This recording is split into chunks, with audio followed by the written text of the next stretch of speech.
Growing up in my mom's house was really difficult. The environment was toxic and dysfunctional, and I hated being a part of the negativity. My mom was sadistic and controlling, not just with me, but with my stepdad.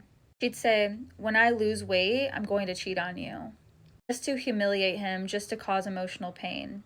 She would mock his struggles, like him going back to work, knowing that he hated it. Growing up, she'd say things like, "His back is hurting and I don't even care." My mom thrived on control and manipulation. Mom got satisfaction exerting control over others, emotional cruelty wrapped in dominance. Didn't express her anger outwardly a lot, although she raged at me quite a bit. Subtle psychological tactics to bend other people to her will, hiding the remote from my stepdad to get him to do work around the house, using my brother as a middleman to help me in some way instead of helping me directly. Keeps people constantly guessing and on edge. Affection was always transactional. Never showed genuine affection. It was fine when other people were giving me affection, like my friends or my boyfriend. It was almost like her own TV entertainment living through me. My stepdad showed heart more than a few times. It wasn't like my mom, which was malignant. She struggled to connect authentically, which deprived me of safe, nurturing, emotional experiences. Both parents defended each other no matter what, right or wrong. Even if my mom was in the wrong, my stepdad would defend her. If my stepdad was in the wrong towards me, my mom would defend him. Carried the weight of their toxic marriage. I was constantly living in hypervigilance. I was constantly living on edge. It has long-term effects on my mental, emotional, and my physical health. I wasn't just witnessing dysfunction. I was living in it. I was absorbing it. I wasn't just a bystander. They projected all that negativity onto me. It's about her needs, her control, her sadistic satisfaction, not my well-being. I was not protected emotionally or physically. My mom never modeled healthy love or affection in my house. She could react to my love in a very detached way, in an amused way, almost like she was observing me like entertainment, like the sweetness to my boyfriend calling him babe, like a performance for her to watch, not something she could really engage with meaningfully. I was only given examples of manipulation, control, and detachment. Play these cohesive, manipulative games instead of directly communicating and negotiating. We would engineer situations to get my stepdad to do what she wanted or her kids to do what she wanted, like hiding the remote. You're always guessing what she wants, how to avoid her anger. We would manipulate others into getting her way, like, "Hey, I know you really want to return this for me." She wanted me to run an errand for her. Play these passive-aggressive behaviors just to keep the control in her hands. Creates situations where others feel compelled to comply, to give her what she wants. She always avoids accountability.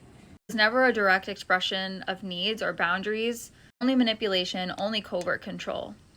I never got a clear example of what love or respect, healthy communication looks like. Everything was about control and amusement rather than genuine connection. There's never a real bond.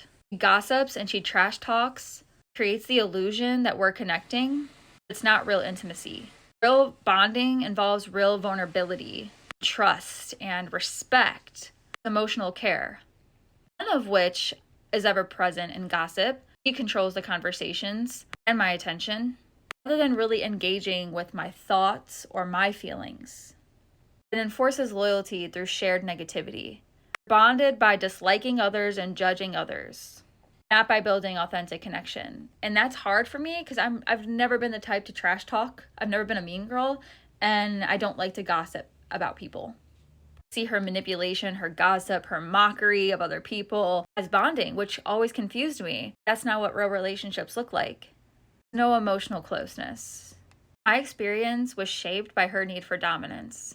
She held something I needed over my head like a roof, so she could punish me for exerting boundaries, saying, "Hey, I don't want to be treated like shit." She did that to make sure I stayed compliant. Her support, my basic needs were only available if I was compliant. Kicking me out, she made me feel like I did something wrong. Really, I was just asserting healthy boundaries. Well, I learned I cannot rely on other people for support. Independence for me was survival. It still is survival. Avoid being manipulated. It's hard to know who is safe to lean on for support, even as an adult.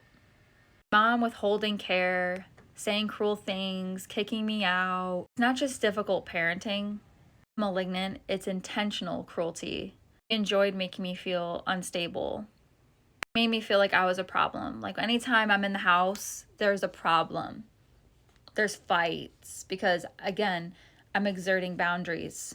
It always just made me feel wrong when I'm just protecting myself. Anyone care for me? Empathy is completely absent. Any tenderness that was shown was performative. Growing up, I was in a highly toxic system. Mom was a malignant narcissist, manipulative, sadistic, controlling, emotionally abusive. Stepdad was reactive, hot-headed, sometimes abusive, possibly narcissistic tendencies, making it unpredictable. Caught in the middle of this chaos, caught in the blame, the emotional weight of their dynamics, constantly navigating the manipulation, the cruelty, the fear. I was absorbing all the emotions that everybody was carrying because I'm very empathic. Took the blame. I had pity for everybody. I deeply internalized the weight of their dysfunction. I was feeling bad for people. Their emotions are theirs. I don't have to carry it anymore. There's like this sense of guilt. I could just fix things between them. I could have some peace. So it was never my responsibility. Just mourning the loss of, the parents that I needed, that I just never received. And there's anger because of the unfairness that I experienced. Confusion because I have empathy for them. That makes my emotions even more layered. I navigated extreme dysfunction, but I came out stronger because of it. Despite witnessing the cruelty and the manipulation, I chose a different way of being. I'm a very empathic and compassionate person. I'm very sweet. I have healthy and emotional, available relationships. I'm the opposite of them in all the ways that matter. And I suffered a real tangible consequence from everything that I went through. My autoimmune disease that I have now is linked to the constant stress, hypervigilance I experienced growing up. What I have now is called POTS, and it's a condition where my heart rate races fast every time I stand up and do activity. Chronic stress dysregulates the nervous system, triggers your cortisol levels, over time disrupts the immune system. Emotional abuse and fear affect the body, not just the mind. The body can start attacking yourself, being in prolonged fight or flight, especially if you're living in condemnation, where you blame yourself. The scapegoat, you internalize that blame, you condemn yourself. Self-condemnation is learned. Your parents constantly project blame onto you. Your brain internalizes it as truth, like you are the problem. Feeling less than, undeserving, that's a trauma response. Being treated unworthy. And it takes a conscious work to undo all that. Compassion, grace for yourself, and grace for others, and Jesus. Jesus in my life has been amazing. Just navigating a very unsafe system. And the self-condemnation is a product of the abuse, not a reflection of who I am and my worth. I honor my survival. And parents that can acknowledge the hurt, the things they've said, the things they did growing up, can be healing in miraculous ways for your kid if a parent could just say, I'm sorry for the ways they've hurt the kid growing up and even into adulthood. Validates the child's experience and it brings healing. That rarely happens in toxic systems. Leaves the child carrying the blame, shame, and unresolved grief. Begin to repair trust. When you apologize, affirms that the abuse was not imagined, it was real. The neglect was real, the manipulation was real. You can release some of that emotional weight for the kid. Models accountability and take responsibility, even as an adult. You weren't perfect, you messed up. It happens when the apology is genuine, not just performative. I've tried so hard to get them to apologize. My mom to apologize to me, and it felt very performative because I don't think she was actually reflecting. I don't think she thinks she did anything wrong. In her eyes, she just did the best she could, but her actions were cruel and damaging in a lot of ways because her perception is self-centered.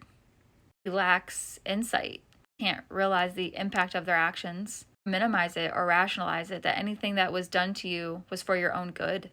You can't process any wrongdoing. The upside is I don't need her to validate my experience, honor my own survival and my own growth, which is more powerful than any apology she could ever give.